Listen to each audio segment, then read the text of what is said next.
menuju kehidupan akhirat melalui satu pintu, yang pintu itu namanya al-maut.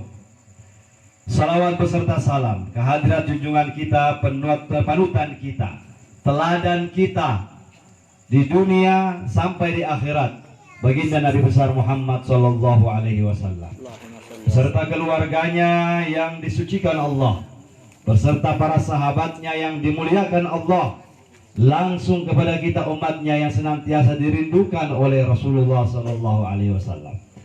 Semoga salawat ini tercurah kepada kita semua di tempat ini. Amin ya rabbal alamin. Malam ini kita bersama-sama duduk di tempat ini guna untuk melaksanakan takziah atas meninggalnya almarhum orang tua kita Om Lahali, yang mana pada kesempatan waktu takziah di sebelah sana saya sempat ketemu beliau. Masih sehat-sehat, ya, masih ketawa ketiwi. Ternyata mati, ternyata maut ini tidak menunggu kita siap apa tidak. Mati tidak menunggu kita tua dulu atau kita begini dulu, tetapi mati itu adalah ketetapan Allah Subhanahu wa taala. Idza jaa ajaluhum, idza jaa ajaluhum, jika telah datang ajal mereka, ketetapan dari Allah, la, tidak bisa, yastakhiruna, tidak bisa diundurkan saatan, walau hanya sesaat, wala yastaqdimun, tidak bisa juga dimajukan. Saatan ini, sa'a itu bahasa Arab artinya jam, maka bisa dimaknai sa'a itu tidak bisa diundurkan 1 jam.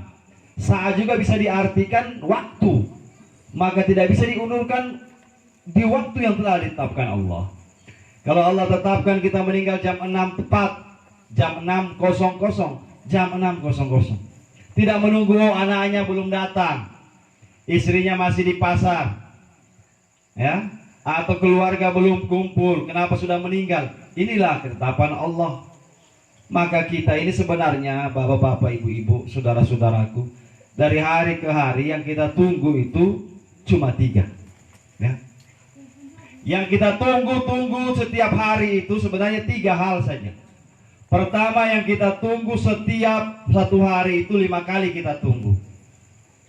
5 kali kita tunggu setiap hari itu apa? Allahu Akbar, Allahu Akbar, Allahu Akbar, Allahu Akbar, azan, salat subuh. Itu yang kita tunggu-tunggu setiap hari. 5 kali sehari semalam kita tunggu. Kemudian ada juga yang kedua yang kita tunggu itu sekali seumur hidup. Mana yang kita tunggu panggilan sekali seumur hidup? Yaitu yang kita tunggu panggilan Allah panggil kita ke Baitullah. Allah panggil kita ke Baitullah. Untuk apa? Melaksanakan ibadah haji ataupun umroh. Katanya Ustadz, saya belum dapat panggilan. Semua kita ini Pak, semua manusia ini, ya, apalagi muslim, itu sudah dipanggil oleh Allah puluhan ribu tahun yang lalu. Puluhan ribu tahun yang lalu Nabi Ibrahim sudah panggil kita, mari. Sudah panggil kita, sudah undang kita, ya. Cuma kadang-kadang bapak-bapak, ibu-ibu, panggilan Allah ini melaksanakan ibadah haji ini kadang-kadang kita yang bikin ribet, bikin sulit. Padahal kalau panggilan haji, panggilan umrah itu Allah sudah panggil kepada kita. Ini yang kita tunggu-tunggu. Mudah-mudahan di akhir kehidupan kita, kita masih diberi kesempatan oleh Allah untuk datang ke Baitullah. Ini panggilan kedua. Lanjut, panggilan yang kita tunggu dalam hidup ini yang ketiga, yaitu panggilan Allah panggil kita menghadap ke hadirat Allah Subhanahu wa ta'ala melalui namanya mati. Nah, ini mati panggilan Allah Subhanahu wa ta'ala. Ya ayyatuhan nafsul mutmainnah. Coba kita lihat ya dalam Al-Quran. Ya ayyatuhan nafsul mutmainnah, irji'i ila rabbiki radiyatan mardiyah. Wahai jiwa-jiwa yang tenang, ini yang perlu kita perhatikan. Yang Allah panggil itu jiwa yang tenang, mutmainnah.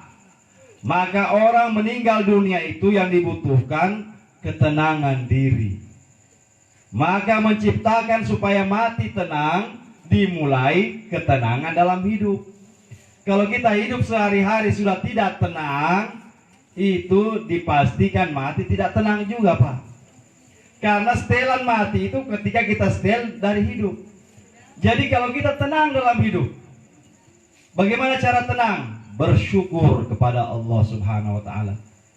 Apapun yang Allah berikan, ya Allah, hari ini Engkau berikan saya 100.000, besok Engkau berikan 200.000, lusanya lagi 300.000, hari keempat cuma 50.000, berarti turun. Beginilah kehidupan di dunia ini.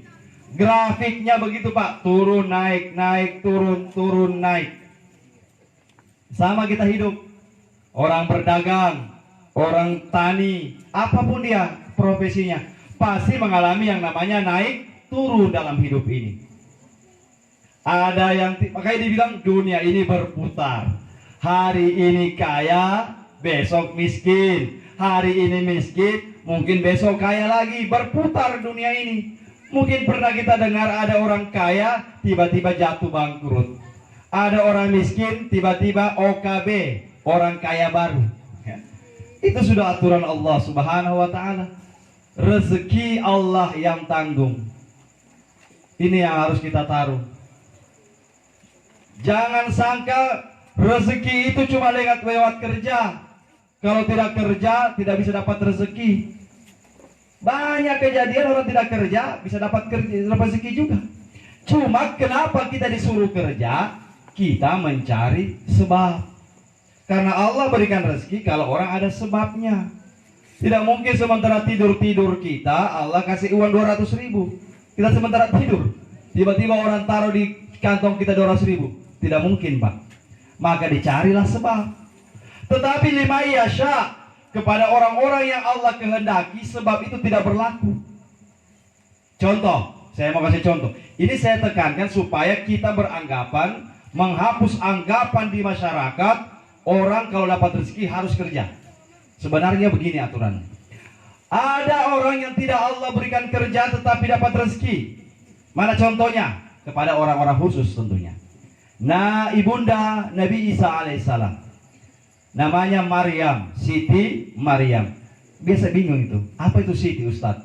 Siti itu singkatan dari Sayyidatina, artinya pemimpin kami yang perempuan. Sayyidatina bahasa Arab, disingkat Siti, ya, disingkat Siti. Jadi jangan bawa Siti di Arab, orang tidak tahu apa itu Siti. Itu singkatan kita di Indonesia, ya. Jadi orang Arab kenal itu Maryam, Zulaiha, Aisyah, Khadijah. Cuma kalau kita mau kasih nama anak kita, pakai nama-nama mereka, kita taruh di depan Siti. Membedakan Khadijah yang asli dengan Khadijah yang cuma tiruan. Kita semua ini pakai nama Khadijah, itu istri Nabi. Tidak bisa kasih nama Khadijah toh, tapi di depannya ditulis Siti Khadijah, Siti Fatimah, Siti Maryam. Ah, ini Maryam. Siapa Maryam? Maryam itu adalah seorang wanita suci. Ibunya berdoa pada Allah, ya Allah, berikanlah saya anak laki-laki. Kalau saya Engkau berikan anak laki-laki, ya Allah, maka aku wakafkan anak itu untuk di tempat ibadah. Dia bekerja di tempat ibadah, diwakafkan untuk agama itu. Siti Maryam, waktu ibunya masih hamil. Apa yang terjadi? Allah berkehendak lain. Diharap laki-laki, keluar perempuan. Sama dengan saya barusan juga begitu. Harapan saya orang bilang anakmu laki-laki, tetapi tiba-tiba keluar perempuan, disyukuri, ya. Karena biasa orang begitu, mau yang suka perempuan, suka laki-laki. Padahal anak itu, Pak, laki-laki maupun perempuan, semuanya pemberian dari Allah. Cuma kadang-kadang orang punya anak tidak disyukuri.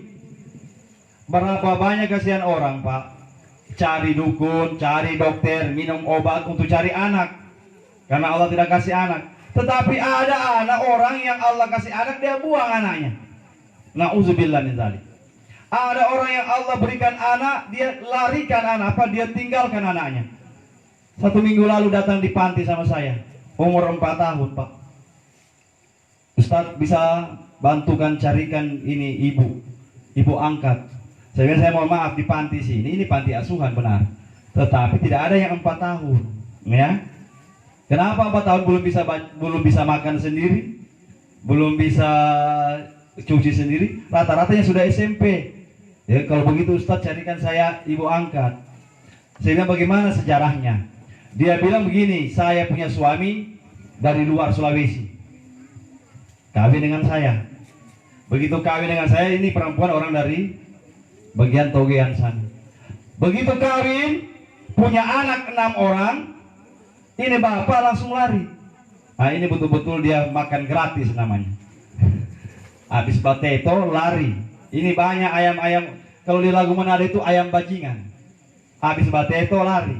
Bikin anak bukan cuma sembarang, kalau cuma 1 mungkin 6 orang anak. Setelah itu DP papa lari, sudah tidak pulang-pulang. Ini na'udzubillahi min dzalik, ya. Sementara saja banyak sekali orang yang Allah belum kasih anak. Berikutnya kita cerita tentang Nabi Siti Maryam. Lahir perempuan. Begitu lahir perempuan, tetap niatnya ditaruh di sana. Datang malaikat Jibril, wahai Maryam, engkau akan mengandung seorang anak. Coba bayangkan. Kata Siti Maryam, tidak mungkin. Saya ini wanita suci. Saya tidak pernah disentuh oleh laki-laki. Saya tinggal di biara ini, tidak pernah ada laki-laki yang datang sama saya. Bagaimana mungkin saya bisa hamil? Maka Allah berkata, innallaha ala kulli syai'in qadir. Sesungguhnya Allah bisa berkehendak apa saja. Dikirim itu, maka Nabi Isa bergelar Isa Ruhullah. Isa Ruh Allah. Ingat, Ruh Allah, bukan anaknya Allah. Yang salah kadang-kadang, mohon maaf saudara-saudara kita, mereka mengatakan ruh itu anak Allah. Padahal Ruhullah itu ruh dari Allah. Tidak punya bapak memang. Nabi Isa tidak punya bapak, ya. Nabi Isa, baru kita heran, kenapa bisa ada manusia yang tidak punya bapak? Tiba-tiba Nabi Isa belum. Nabi Adam alaihissalam tidak punya papa, tidak punya mama. Lebih heran lagi tentu, ya. Kalau cuma Nabi Isa tidak ada papanya. Tetapi Nabi Adam alaihissalam, nenek moyang kita ini, tidak punya papa, tidak punya mama. Jadi dengan sendirinya, tidak tanpa contoh oleh Allah Subhanahu wa taala dikasih hidup. Setelah itu, maka hamilah Siti Maryam. Dalam hamilnya ini kadang-kadang bingung itu orang. Ini orang tidak turun-turun dari rumah. Tetapi kenapa kalau musim panas ada buah-buah musim panas di situ? Kalau musim dingin ada buah-buah musim dingin. Tidak tahu siapa yang antar. Ditanya, ya Maryam, anna laki hadza, dalam Al-Quran. Maryam, ini dari mana? Kenapa bisa ada buah-buah sementara tidak ada orang yang antar? Maka Nabi Siti Maryam jawab, hadza min fadli Rabbi. Ini adalah apa yang diberikan oleh Allah kepadaku. Jadi subhanallah. Maka niatkanlah kerja itu untuk mencari ridha Allah Subhanahu wa ta'ala. Maka kita niatkan, pagi kapan niatnya? Pagi-pagi ketika kita bangun dari tidur. Insya Allah kita berniat itu. Bapak-bapak, ibu-ibu, kaum muslimin dan muslimat yang dirahmati Allah Subhanahu wa ta'ala. Berikutnya, kita berapa lama hidup di dunia, Pak? Kalau kita mau contoh almarhum ini ya 70 ya umurnya. 81. Almarhum 81. Kita ini sampai ke berapa umur kita? Ya, bonus. Banyak sekali bonusnya. Bonus 21.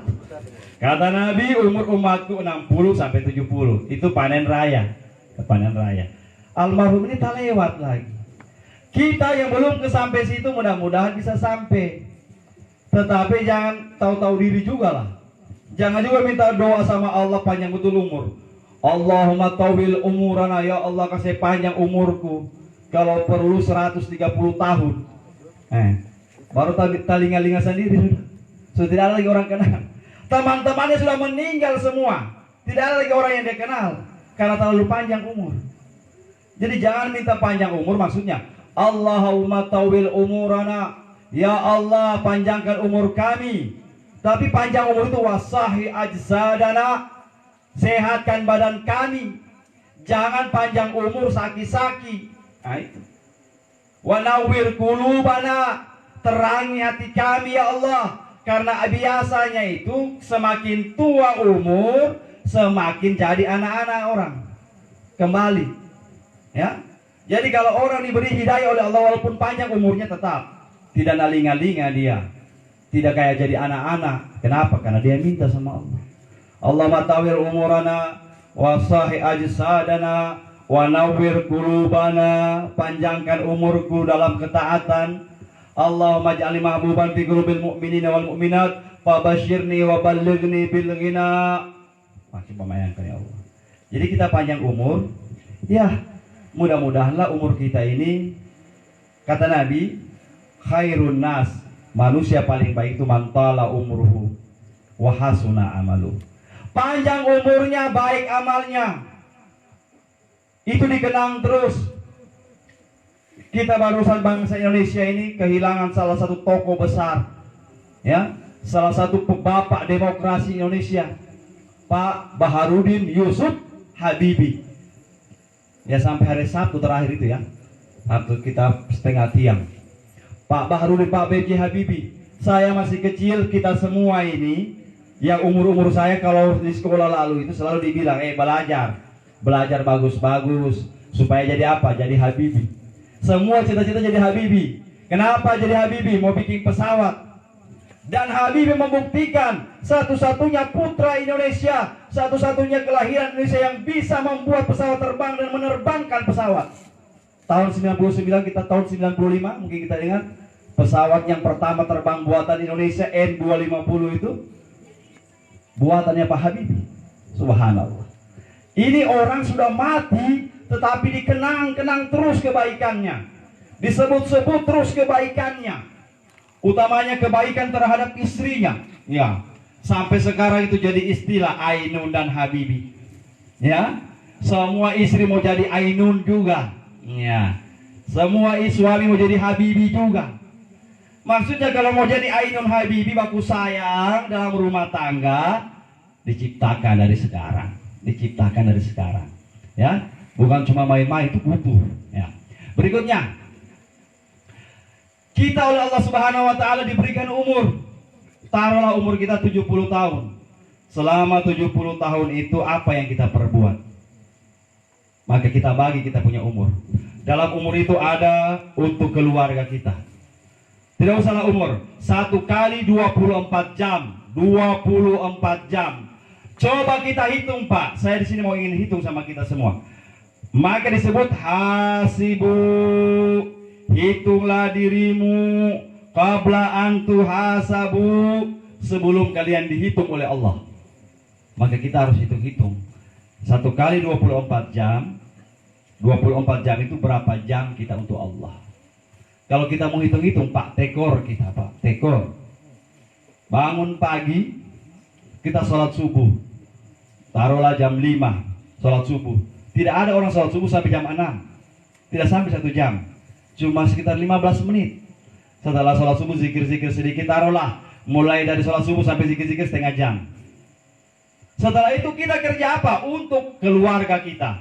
Ibu-ibu pergi memasak di dapur.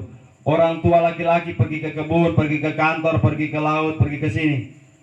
Berapa jam kita habiskan waktu kita di luar untuk keluarga? Tidak dilarang oleh Allah itu, tidak. Sah. Karena kita bekerja untuk menghidupi keluarga. Masuk waktu duhur, kita paling sholat paling lama 10 menit. Ada juga yang super cepat, 3 menit. Allahu Akbar, Allahu Akbar, Allahu Akbar. Assalamualaikum, Assalamualaikum. Nah ini luar biasa ini. Apalagi sholat tarawih. Saya mau cerita sholat tarawih. Mungkin pernah saya cerita di Jono ini. Pas mau wudhu, Ada ketemu anak-anak umur 10 tahun, 5 tahun. Dia bilang, dia kenal saya rupanya, mungkin dia pernah dia di takziah. Ustaz sebentar Pak Imam. Saya bilang, iya saya mau Pak Imam. Oh iya. Saya bilang, kenapa? Tidak. Dia tanya lagi, Ustaz betul Pak Imam? Iya. Ustaz kenal itu Rossi. Saya bilang, Rossi mana? Saya kira bang kali Om Rossi. Rossi yang pembalap. Oh iya, saya kenal, saya nonton GP. Ya. Dia bilang kalau bisa Ustaz lebih laju dari Rossi sebentar. Berarti Allah. La ilaha illallah. Sudah cepat-cepat kita punya sembahyang. Berapa waktu? 3 menit saja selesai.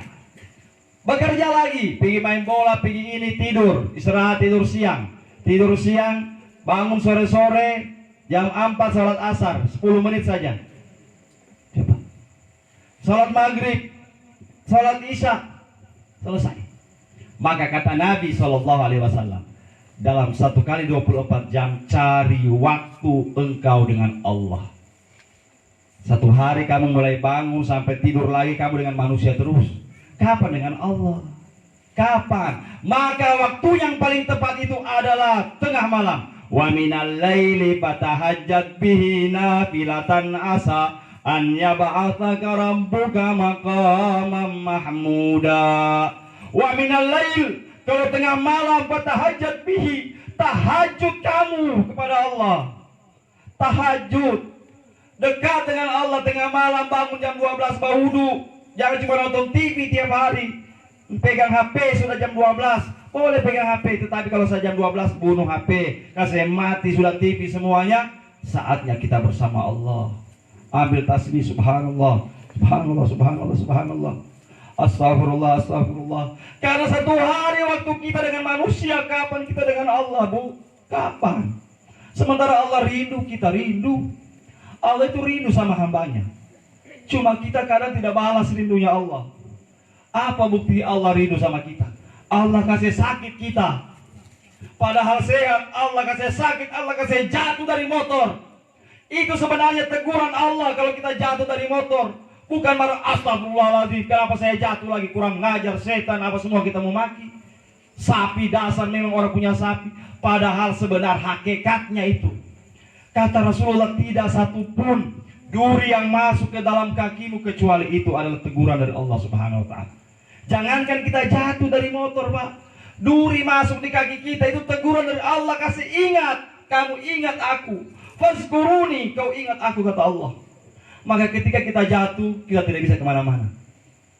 Kita di rumah sakit, kita diurut. Pada saat diurut kita punya kaki diputar sama tukang urut, kita berteriak apa? Kita teriak Allah. Allahu Akbar, subhanallah. Di situ baru kita ingat Allah. Maka Allah bilang, saya kasih sakit kau supaya kau sebut namaku. Karena waktu kau sehat tidak pernah kau bilang namaku, tidak pernah. Waktu kita sehat jarang betul kita Allah, Allah, Allah, jarang. Tapi kalau sakit, ya Allah, ya Rahman, ya Rahim, Asmaul Husna dibaca semua. Semua doa dibaca. Kalau kita sakit, padahal waktu sakit itu teguran Allah. Ingat aku. Ingat. Kedua, Allah mengatakan, setiap mereka berdoa, ya Allah kasih sembuh saya. Tetapi saya tidak kasih sembuh. Maka jangan heran, kenapa ini berdoa kasih sembuh, tapi tidak sembuh-sembuh. Allah mengatakan, aku masih rindu. Aku masih ingin mendengar permohonanmu, mendengar teriakanmu. Aku rindu, kata Allah. Maka Bu, saya sarankan ibu-ibu, bapak-bapakku semua, kalau kita dalam keadaan sakit, kita sudah pernah sakit semua. Yang sebenarnya diperbanyak itu panggil nama Allah. Itu saja. Obat dari semua penyakit itu saja. Bisa kita tanam dalam hati. Semakin banyak kita sebut Allah pada saat kita sakit, semakin cepat kesembuhan, insya Allah. Ini tidak, aduh dokter, dukun, mama, papa. Karena begitu. Ranga, opue. Tak usah opue, bilang Allah. Kan begitu.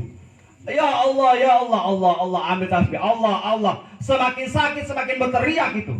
Allah. Makanya ada zikir itu cepat, Pak. Itu biasa, jangan heran biasa ada orang berzikir. La ilallah.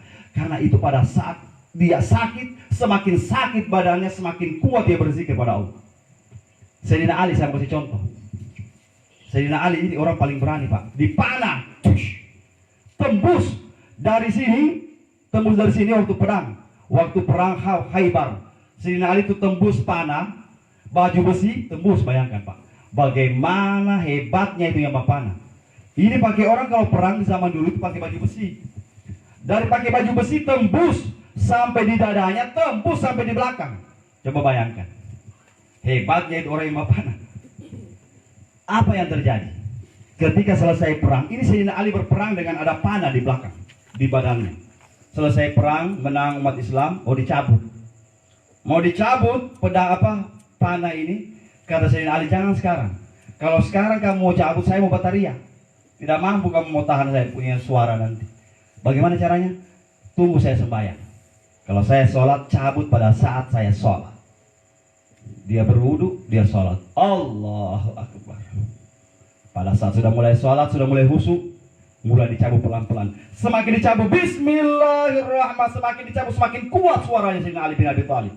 Sampai tercabut, Allahu Akbar, dia sujud. Coba bayangkan. Sekarang resepnya kalau kita sakit, coba sholat. Coba sholat. Semakin sakit, paksa. Ya, ini tidak. Kalau sudah sakit dianggap gratis. Oh sakit, tidak usah bayar. Padahal justru pada saat sholat, pada saat sakit, kuncinya di situ. Kita coba sholat.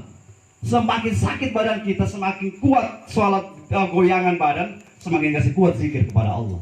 Inilah amalan-amalan yang dilakukan oleh ulama-ulama kita, para sahabat Nabi Sallallahu Alaihi Wasallam. Bapak-bapak, ibu-ibu, kaum muslimin dan muslimat yang dirahmati Allah Subhanahu Wa Taala.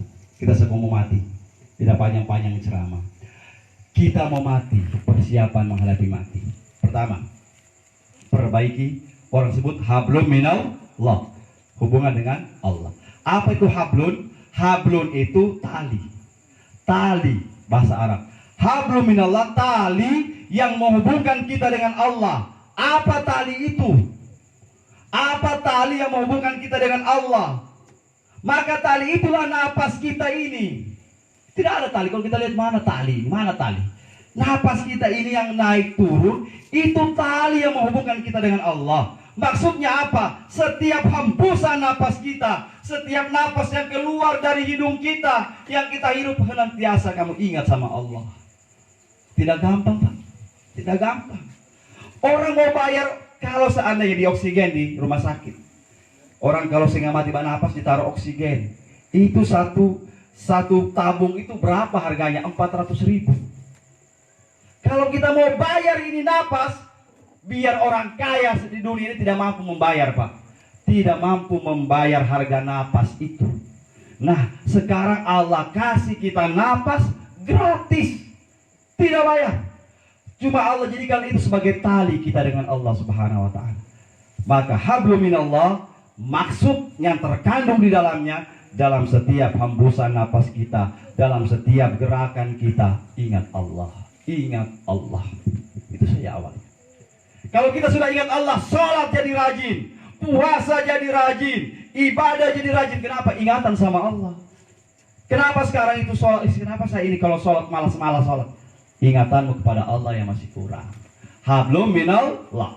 Berikutnya, wahablum minan nas, tali dengan sesama manusia. Mana itu tali sama manusia? Tali pusat. Tali pusat ini itu diibaratkan tali, makanya disebut tali pusat itu menandakan hubungan kita dengan Allah, dengan sesama manusia.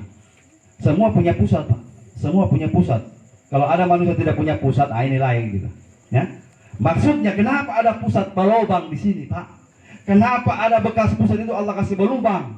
Supaya kita ingat, kau manusia bukan cuma kau sendiri hidup di dunia. Ada yang punya pusat juga. Kalau kau hebat, ada orang yang lebih hebat dari kau. Karena bukan cuma kau yang punya pusat, semua punya. Jadi kita tidak merasa Pak, kau banyak ilmu, pintar, cerdas, ada orang yang lebih cerdas dari kau. Maka kita sambunglah hubungan sesama manusia ini. Baik, sekarang yang sebagai akhir. Dalam agama kita ada disebut silaturahim. Ini yang banyak masih belum paham. Sila, ikatan, rahim ini kasih sayang. Maka kalau orang bersaudara antara bapak ini dengan om almarhum, mereka rahim namanya. Silaturahim. Yang punya rumah ini dengan Om Lahali ini, ikatan rahim. Ikatan rahim itu ikatan darah, ikatan persaudaraan. Mau dicuci 1000 kali pun, basudara tetap basudara. Pak, kita boleh berbeda pendapat dengan saudara kita. Kita boleh baku ambil dengan saudara kita. Boleh baku tengkar gara-gara warisan, gara-gara ini. Tapi kalau namanya saudara, tetap di hadapan Allah tetap saudara. Cuma banyak sekarang orang gara-gara harta sedikit, memperputuskan hubungan silaturahim, memutuskan hubungan saudara. Nauzubillah min zalik. Apalagi ada orang yang suka kasih makalai kakak adik. Ini bahaya Pak. Zaman sekarang ini kita mau usaha orang supaya makalai orang saudara. Dosa di hadapan Allah Subhanahu wa taala. Dosa besar. Memutuskan silaturahim orang, berdosa besar. Nauzubillah min dzalik. Semoga kita terhindar semua ini. Apalagi kita sebagai istri, status kita sebagai suami yang orang bila cuma menempel. Jangan kita kasih baku bakalai kita punya ipar dengan kita punya istri. Jangan kasih bakalai suami kita dengan saudaranya. Ini Pak, banyak terjadi sama sekarang. Maka di mana-mana ceramah saya bilang dosa besar. Karena orang saudara itu silaturahim. Silaturahim itu orang yang dalam ikatan hubungan yang tidak akan bisa putus dengan apapun.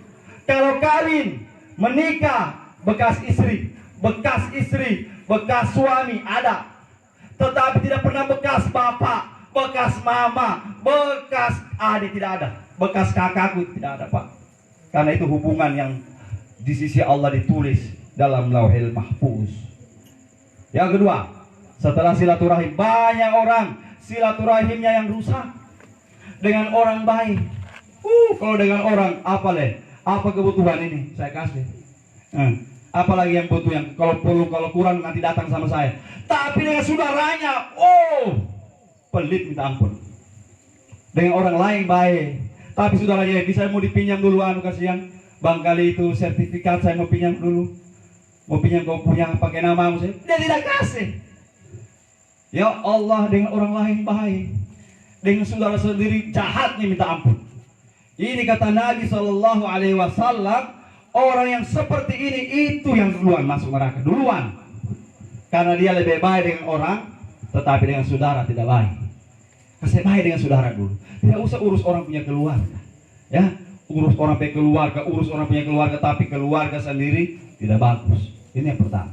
Kedua, setelah silaturahim, ada yang kedua yang namanya hubungan sesama umat Islam. Ya, hablum minan nas, hubungan dengan manusia. Bukan hubungan dengan saudara, bukan hubungan dengan sesama Islam, tapi disebut hablum minan nas. Anas itu manusia, seluruh manusia kita hubungi Pak. Maka jangan salah, kalau dalam soal jual beli boleh, muamalah boleh. Jangan bilang tidak boleh berbelanja sama orang Cina. Kenapa kalau kita belanja sama orang Cina? Ya, itu kan urusan muamalah. Cuma kalau ada tokonya orang Islam, dibawa ke tokonya orang Islam. Kalau tokonya orang Islam, kalau dia banyak doi, dia naik haji. Kalau dia banyak untung, mungkin dia simpan di masjid. Tetapi jangan fatwa, tidak boleh mau belanja di rumahnya orang Cina. Itu urusan muamalah. Nabi biasa, ya. Tetapi jangan urusan ibadah, jangan urusan tauhid, urusan beribadah kepada Allah tidak boleh campur-campur. Disinilah kita saling menghargai. Misalnya di Jononunu ini, Jononunu ini hampir 98%, mungkin ya 90% umat Islam. Kan tidak mungkin kamu mau bikin kamu punya rumah ibadah di sini. Berarti tidak menghargai dong. Orang semua banyak di sini. Kecuali kamu punya banyak jumlah. Itulah disebut menghargai. Ya, sesama umat Islam. Kita dalam muamalah boleh. Dalam urusan dagang, urusan kantor, urusan ini dengan orang non-Islam silakan kita berhubungan. Karena itu disebut hablum minan nas. Tetapi kalau urusan akidah, urusan tauhid kepada Allah, kita dilarang Pak. Ya, mudah-mudahanlah kita bisa melaksanakan ini. Hubungan kita dengan Allah baik. napas yang turun naik beribadah kepada Allah, akhirnya kita jadi sholat, puasa, zakat yang bagus, kemudian hablum minan nas dengan orang tua kita, saudara kita, kemudian ipar kita dan semua satu kampung ini aman-aman insya Allah. Dua ini saja yang kita laksanakan, mudah-mudahan kita dapatkan ridha Allah subhanahu wa ta'ala. Demikian ceramah pada malam hari ini. Kita doakan semoga almarhum ini Allah terima semua amal ibadahnya. Kalau ada salah hilap yang mungkin pernah beliau lakukan seumur hidupnya, kita mohon dimaafkan. Siapa yang memaafkan orang yang sudah meninggal, maka ketika dia mati, Allah juga maafkan dia. Allah gerakan orang punya hati untuk memaafkan dia. Ya, kalau seandainya almarhum ini pernah aku salah dengan saya, ya Allah, dia sudah meninggal, saya maafkan sudah. Ya, jangan lagi diungkit-ungkit. Jangan la tadkuru udkuru mahasina mautakum, kata Nabi, sebut-sebutlah kebaikan orang yang meninggal, tidak boleh disebut kejahatannya. Ya. Dan mudah-mudahan keluarga yang ditinggalkan, keponakan, anak mantu, anak, semoga tabah menghadapi masalah ini, menghadapi musibah ini. Demikian apa bisa saya sampaikan, mudah-mudahan ada manfaatnya. Kalau benar dari Allah, kurangnya dari saya. Akhirul kalam. Allahul musta'an. Wassalamualaikum warahmatullahi wabarakatuh.